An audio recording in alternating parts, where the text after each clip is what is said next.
साध्या नुरा कुस्ती लढतायत आपण भाषणात म्हणाल, काय म्हणायचं नेमकं अशोक चव्हाण? नाही, अशोक चव्हाण साहेब हे दीर्घकाळ मंत्रिमंडळामध्ये राहिले, आमदार राहिलेत, खासदार राहिलेत आणि मुख्यमंत्री देखील राहिलेत, प्रदेश काँग्रेस कमिटीचे अध्यक्ष देखील राहिले.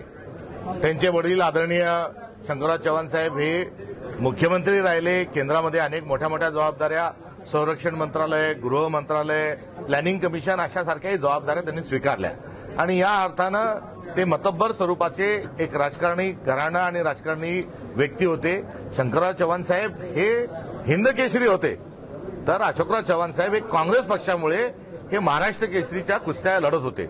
मात्र त्यांनी अलीकडच्या काळात महाराष्ट्र केसरी न चा पैलवान आता जर जत्रेत ते कुस्त्या खेळायला लागले आणि स्थानिक स्वराज्य संस्थेच्या निवडणुका आम्ही जिंकणार म्हणून जर ते पुंगानी जर वाजवत असतील तर एकंदरीत त्यांच्या या अवस्थेवर आणि या नुरा कुस्त्या खेळण्याच्या त्यांचा जो प्रकार या ठिकाणी चाललाय हे बघून मला हळहळ वाटली, दुःख व्यक्त झाले आणि ते माझं दुःख मी व्यक्त केलं. बीड आणि परभणीमध्ये म्हणाला की पंतप्रधानांनी कोणते कपडे घालावेत हे त्यांचं अभिव्यक्ती स्वातंत्र्य आहे, या मते ह्याच्यावर तुम्ही अजूनही ठाम आहात? मी आपल्याला कोणते कपडे घालावे, काय घालावे हा त्यांचा विषय आहे. माझा पूर्ण वक्तव्य जे आहे आपण अर्धच ऐकलं, अर्ध्या वेळेस आपलं कदाचित त्यामध्ये पूर्ण लक्ष मी दुसरा भाग होता. मात्र ते करत असताना लष्कराची जी गरिमा आहे आणि देशाची एकंदरीत जी संहिता आहे त्या संहितेच्या संदर्भामध्ये त्यांनी भान बाळगलं पाहिजे. हा माझा पूर्ण वक्तव्याचा आशय जो होता तो आहे. जोडून विचारतो, आपले राष्ट्रीय नेते राहुल गांधी या काही दिवसापूर्वी त्यांच्या पोटवरती त्यांनी प्रचंड टीका केली होती. हे राहुल गांधींना अभिव्यक्ती स्वातंत्र्याची जाण नाही असं आपलं मत आहे. राहुल गांधींनी केलेली जी टीका आहे ती अभिव्यक्ती स्वातंत्र्याच्या अनुषंगाने नव्हती, ती संकेत जे आहे तो संकेताचाच भाग होता. आपण एका 26 जानेवारीच्या कार्यक्रमामध्ये सोन्याच्या अक्षरांनी जेव्हा मोदी मोदी मोदी लिहिलेला कोट त्यांनी घातलेला होता, त्याची पुढे लिलावात बहुधा कोट्यावधींनी त्याची हाराशी झाली, त्यावेळेस एक टीका त्या अनुषंगाने झाली होती. त्यामुळे संकेत हे सार्वजनिक सगळ्या माणसांना हे असतात आणि संकेताचं पालन हे प्रत्येक पदाधिकाऱ्याने जबाबदार व्यक्तींनी केलं पाहिजे. पाक व्याप्त काश्मीर हे ऐकलं होतं, मात्र आता काँग्रेसची पाक व्याप्त काँग्रेस झालेली आहे असं वक्तव्य मुख्यमंत्र्यांनी नांदेडच्या सभेत केलं होतं. काय उत्तर द्याल? मुख्यमंत्र्यांना देशाचा इतिहास नीटचा माहीत नाही, कारण जी मुस्लिम लीग, जिन्नांची मुस्लिम लीग होती ही जनसंघाचा मित्रपक्ष होता आणि ज्या काही व्यक्तींचं भाजप जे महिमामंडन करतं त्यामध्ये श्यामाप्रसाद मुखर्जी यांच्या नावाने महाराष्ट्रात काही योजना या देवेंद्र फडणवीसांनी मुख्यमंत्री असताना सुरू केल्या. हे श्यामाप्रसाद मुखर्जी जे आहेत हे बंगालचे उपमुख्यमंत्री होते आणि आता फडणवीसांची जशी युती ही शिंदे आणि अजित पवारांची आहे तशी त्यावेळेस जनसंघाची आणि मुस्लिम लीगची युती होती आणि मुस्लिम लीग, जिन्नांच्या मुस्लिम लीगमध्ये श्यामाप्रसाद मुखर्जी जे आहेत हे उपमुख्यमंत्री होते. त्यामुळे भाजप म्हणजे तेव्हाची जनसंघ म्हणजे आताचा भाजप हा मुस्लिम लीगची नाण्याची दुसरी बाजू आहे.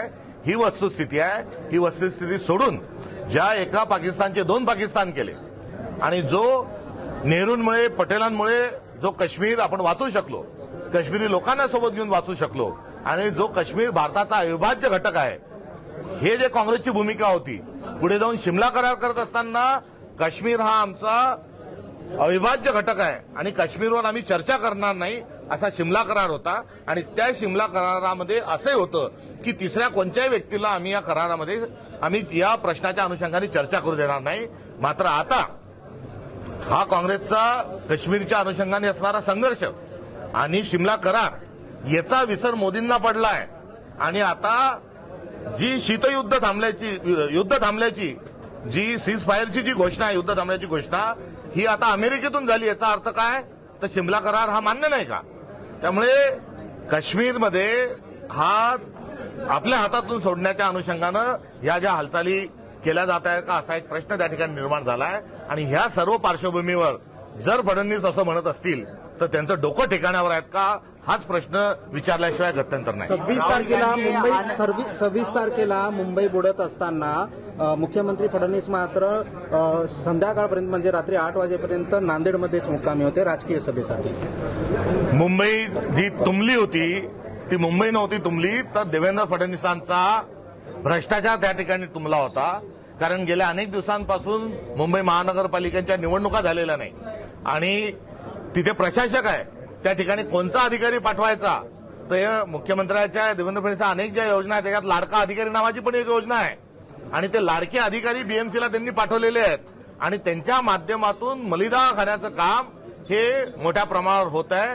90,000 रुपयांच्या मुदत ठेवी या मुंबई महानगरपालिकेच्या फिक्स्ड डिपॉझिट स्वरूपाच्या होत्या. या दरम्यानच्या काळामध्ये त्या काढून त्या फस्त करण्यात आलेला आहे. 1600 कोटींचं नव्याने कर्ज एक नव्याने काढलेलं आहे. आता हे सर्व पैसे जे आहेत हे कुठे गेले हा प्रश्न ऐरणीवर असताना आज जी मुंबई तुंबली होती ती मुंबई नव्हती तुंबली, तर भ्रष्टाचार तुंबला होता आणि देवेंद्र फडणवीस, एकनाथ शिंदे आणि अजितदादा तिकडे कॅनॉल फुटले यांची सुनामी त्या दिवशी मंत्रालयापर्यंत गेली होती. तिथे मुंबई डुबती आहे, अलर्ट मोठा आहे, शेतकऱ्यांच्या फळबागांचं नुकसान होत आहे आणि खुशाल इथे मुख्यमंत्री जर राजकीय भाषण करत असतील, जर चुकीचं बोलत असतील आणि या महाराष्ट्राचे जे जहापना आहेत हे अमित शहा आहेत. कारण अमित शहांच्याच म्हणण्यानुसार महाराष्ट्र चालतो. महाराष्ट्रामध्ये कोण मुख्यमंत्री होणार, कोण उपमुख्यमंत्री होणार, कोणाची कोणाची युती होणार, कोणाला कोणतं खातं मिळणार, कोणत्या जिल्ह्याचा कोण पालकमंत्री होणार, हे सर्व निर्णय हे अमित शहा घेत आहेत. आणि त्या अमित शहाच्या दिमतीला या ठिकाणी मुख्यमंत्री होते. त्यांनी कुठल्याही प्रकारचं या ठिकाणून झूम मिटिंगवर मुंबईची चौकशी केली नाही. अलर्ट होता, अलर्ट असतानाही ते बेफिकीर राहिले. जी नालेसफाई आहे त्या नालेसफाईमध्येही भ्रष्टाचार होता. एकंदरीत त्या दिवशी मुख्यमंत्री अत्यंत बेजबाबदार पद्धतीने वागल्याचं महाराष्ट्राला दिसलं. 3 दिवस या ठिकाणी केंद्रीय गृहमंत्री अमित शहा होते. या 3 दिवस त्यांच्या काढण्यात आली होती, मात्र अमित देशमुख त्या ठिकाणी उपस्थित नव्हते. सध्या ते ऍक्टिव्ह दिसत नाहीत काँग्रेसमध्ये. अमित देशमुख हे काँग्रेसचं एक जाणतं नेतृत्व आहे. विलासराव देशमुख साहेबांचा मोठा योगदान हे काँग्रेस पक्षाला मिळालेलं आहे. त्यांचा सातत्याने आम्ही संपर्कात आहोत. मागच्याच आठवड्यामध्ये दीर्घ चर्चा त्यांच्याशी झाली होती आणि आपल्याला ज्या काही ऍक्टिव्हिटी आहेत एकंदरीत ऍक्टिव्हिटीमध्ये ते आपल्याला लवकरच सगळ्या कार्यक्रमांमध्ये हिरिरीने भाग घेताना दिसतील. जे आज व्यक्ती नाही या व्यक्तींच्या संदर्भामध्ये आपण सद्भावना ठेवणं हे एक अत्यंत महत्वाचं आहे. तो आपली परंपरा आहे, ती आपली संस्कृती आहे. त्यामुळे सद्भावना रॅली जर आम्ही काढत असलो तर ती सद्भावना ही जगाच्या संदर्भातही आहे आणि राहिला सावरकरांच्या जेलमध्ये जाण्याच्या आधीचा जो त्यांचा कार्यकाळ आहे त्या कार्यकाळाच्या संदर्भामध्ये त्यांना अभिवादन करायला कुठली हरकत नाही. देशात जे मॉबलिंचिंगची घटना वाढत आहे, काँग्रेस पार्टीसोबत मुस्लिम समाज खंबीरपणे उभा राहतो, पण हा जो प्रश्न आहे मुस्लिम समाजाचा त्या संदर्भात काँग्रेस पार्टी काय मॉब लिंचिंग हे कोणत्याही प्रकारचं असो, ते धर्माचा माणूस असो, जातीचा माणूस असो किंवा एखादा महिला पुरुष या विषयाचा असो, या सगळ्या विषयामध्ये लोकशाहीचे जे मूल्य आहेत त्यांचं पालन व्हावं हीच भूमिका आहे. आणि मॉब लिंचिंग सारखे प्रकार हे भारतामध्ये घडतात हे फार मोठं आपलं दुर्दैव आहे. सत्यजित तांबेंनी एक वक्तव्य केलेलं आहे की राहुल गांधी ऍक्सेसेबल नाहीत. इतक्या मोठ्या नेत्यांना जर राहुल गांधी भेटत नसतील का ते नाराज का आहे? राहुल गांधींनी किमान 100 वेळेसही त्यांच्याशी फोनवर संपर्क साधलेला आहे.